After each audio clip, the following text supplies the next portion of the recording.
There are calls tonight for a change in NHS guidelines allowing surgeons to carry out hymen reconstruction for women wanting to marry as virgins. Private clinics are reporting a boom in demand for the operation from young women under pressure to prove their virginity. And More 4 News has learned that the operation is also being carried out on the NHS. Nina Tegety has this special report.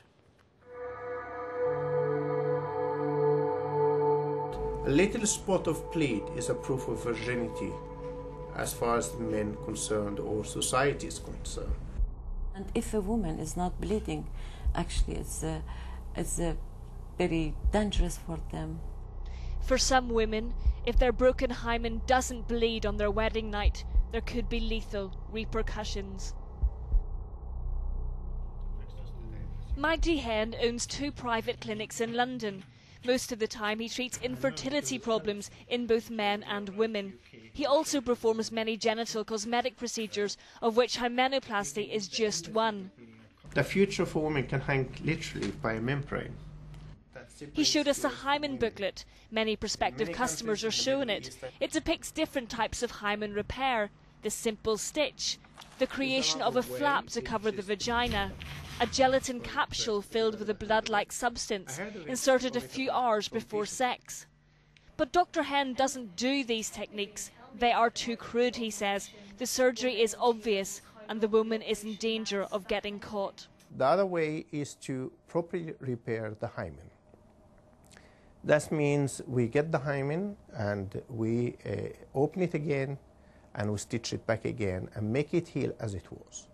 And this way it is 100% is repaired, reconstructed, and is healed.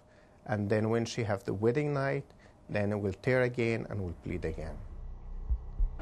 Dr. Hend says the procedure is short, about half an hour. It's done under local anaesthetic, a relief to many young women who get their hymens reconstructed secretly during their lunch hour. Many of his patients give false names and addresses.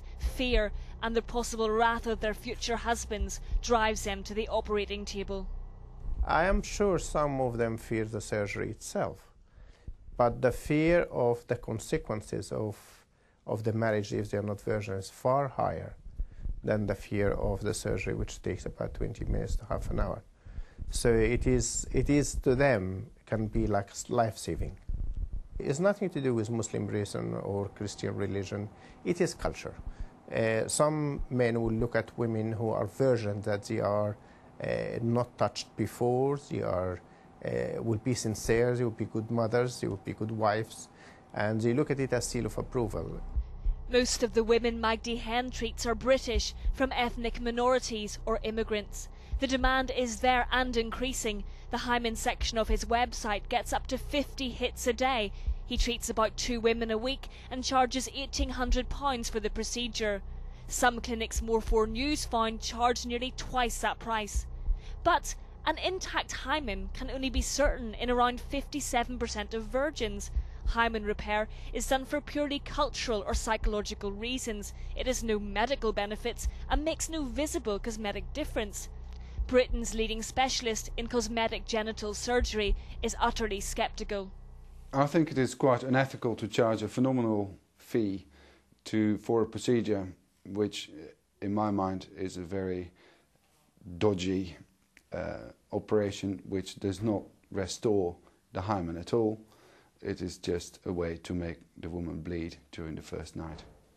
And most of the time, it is just putting in a couple of stitches.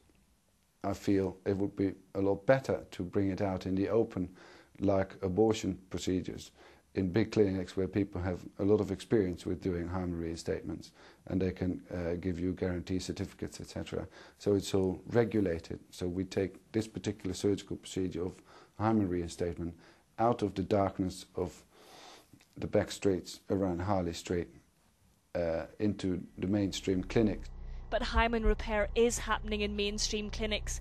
The Information Centre for Health and Social Care told More 4 News that 24 hymen replacement procedures were done on the NHS between 2005 and 2006. The Department of Health wouldn't comment, but they did say certain cosmetic procedures may be available to secure physical or psychological health. Many people will be surprised to hear that hymenoplasty, viewed by some as an invasive, degrading procedure, can be performed for free. Diana Nami campaigns for the rights of Kurdish and Iranian women. She says if hymen repair was more widely available on the NHS, it could prevent many honour killings. If NHS provided that help for them, it will be great because, of course, if they go to a private surgery, it will cost lots of money for them, which usually they haven't got any money to pay toward the surgery. But within NHS, understanding the importance of issue and the help, that can be a very great help for them and even save lives. For some men, making sure a woman is a virgin is just another way of controlling her. And many grooms in Britain, usually from Moroccan, Algerian or Tunisian communities, demand virginity certificates, a medical document that states the hymen is intact. It's about women being considered as commodity, women being bought and sold in marriage. I think that is where we can find the root of this problem. Perhaps we are lulled into believing that in our society all women are in control of their own bodies, but for some women, sex before marriage comes at a heavy price. Nina Tegety. A little earlier I spoke to Labour MP Anne Cryer, who's previously attracted attention for her views against forced marriages and honour killings. As a direct result of Walford News' findings, she will table an early day motion in the Commons to promote awareness of the UK's hymen replacement procedures. I started by asking her if she was surprised by the situation. I'm absolutely horrified. It may be that I've led a very sheltered existence. I'd never heard of this before, and I've heard of lots of things about forced marriages, about excesses of arranged marriages, and also about honour killings. And I thought I'd heard everything, but today it's a real eye-opener for me. I'm horrified by it. What about the argument that potentially it could be a life-saving procedure, in the sense that it means that it may, in fact, this procedure may, in fact, protect someone from an honour killing? Well, we haven't heard to date of a girl being killed because of not being a virgin.